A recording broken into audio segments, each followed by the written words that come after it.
जाकी रही भावना जैसी, प्रभु मूरत देखी तिन तैसी।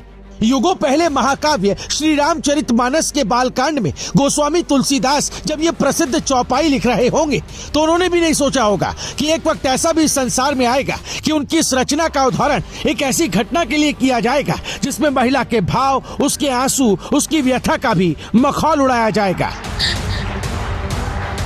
सियासत इतनी नीचे गिर जाएगी कि महिला के सम्मान का ढोंग करने वाले सियासी वामपंथी गिरगिट रंग बदल घूम घूम ढोल बजाकर छाती पीटकर एक महिला के अपमान पर उतर आएंगे।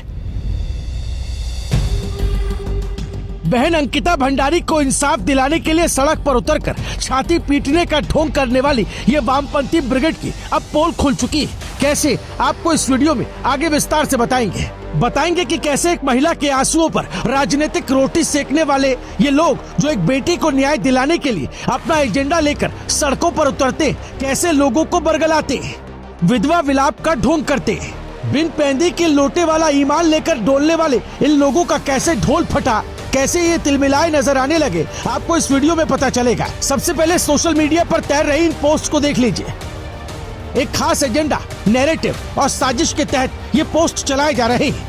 जैसे ही गीता धामी का भावुक होने वाला वीडियो सामने आया, वैसे ही एक खास तरह की वामपंथियों की ऑनलाइन लॉबी एक्टिव हो गई। जब देहरादून के परेड ग्राउंड में मंच से बोलते हुए वो अपने पति पुष्कर सिंह धामी के काम और जिम्मेदारियों का जिक्र कर रही थी और कहते कहते भावुक हो गई कि मुख्यमंत्री बनने के बाद उन्हें परिवार के लिए वक्त नहीं मिल पाया और पूरा उत्तराखंड ही उनका परिवार है।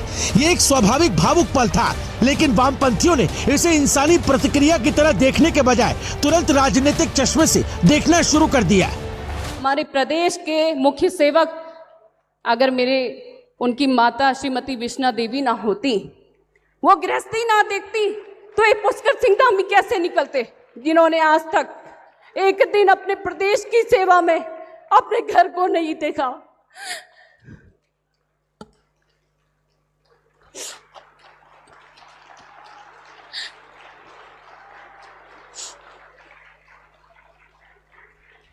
क्योंकि उनके लिए ये पूरा परिवार उनका प्रदेश है, जिन्होंने अपने परिवार छोड़िए अपने लिए एक दिन नहीं निकाला, एक दिन की छुट्टी आज तक नहीं ली है, जो नए इतिहास कर रहे हैं, जिन्होंने प्रदेश के अंदर नए नीति कानून बनाए हैं। ध्यान से देखिए तो पैटर्न साफ नजर आता है। पूरा भाषण वायरल नहीं हुआ, सिर्फ वही छोटा क्लिप फैलाया गया जिसमें वो रोती दिखी। क्यों? क्योंकि पूरा वीडियो दिखता तो कहानी अलग होती। पूरा भाषण सुनते तो लोग समझते कि ये अचानक आया भावनात्मक क्षण था, कोई स्क्रिप्टेड एक्ट नहीं। लेकिन क्लिप काटकर फैलाने से कहानी बदल जाती है और यही ट्रेंड मशीन का सबसे पुराना तरीका है। आधा सच दिखाओ, अपना एजेंडा चलाओ।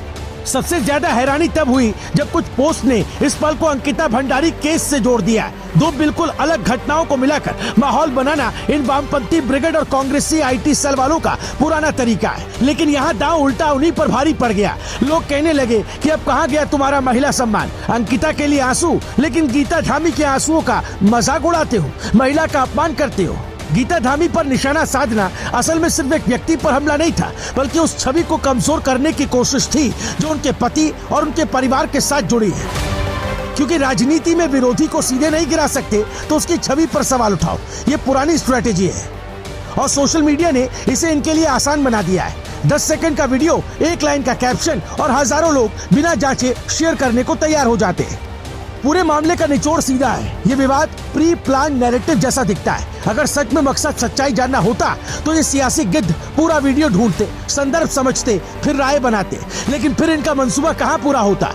लैंड जिहाद से लेकर डेमोग्राफी चेंज तक पर जिस तरह से सीएम धामी ताबड़तोड़ कार्रवाइयां कर रहे हैं, उसका प्रतिकार न कर पाने की बेचैनी इस कदर बढ़ गई कि अब सीएम धामी की धर्मपत्नी के आंसुओं को ही अपना राजनीतिक हथकंडा बना लिया। इन वामपंथी कांग्रेसी सोच वालों को गीता धामी के आंसुओं में नौटंकी दिखती है, लेकिन जब यही गीता धामी महिलाओं के सम्मान में, उन्हें सशक्त करने के लिए राज्यव्यापी कार्यक्रम चलाती है, उन्हें मंच देती है, उनका हौसला बढ़ाती है, पहाड़ों में जाकर अपनी बोली भाषा में के सुख दुख को जानती है, तो ये शोर मचाने वाली टूल किट गैंग के मुंह से एक शब्द नहीं फूटता, क्योंकि इनकी आदत कंबल ओढ़कर घी पीने की है। ये बात अब सब जान गए जाए कि अब सवाल आंसू पर नहीं, उस सोच पर उठ रहा है जो हर चीज में एजेंडा ढूंढने लगती है। माना आलोचना लोकतंत्र का हिस्सा है, पर अगर आलोचना की आड़ में अपना फ्रस्ट्रेशन निकालना हो तो वो सिर्फ और सिर्फ एक राजनीतिक एजेंडा होता है और जनता ये बात बखूबी जानती है।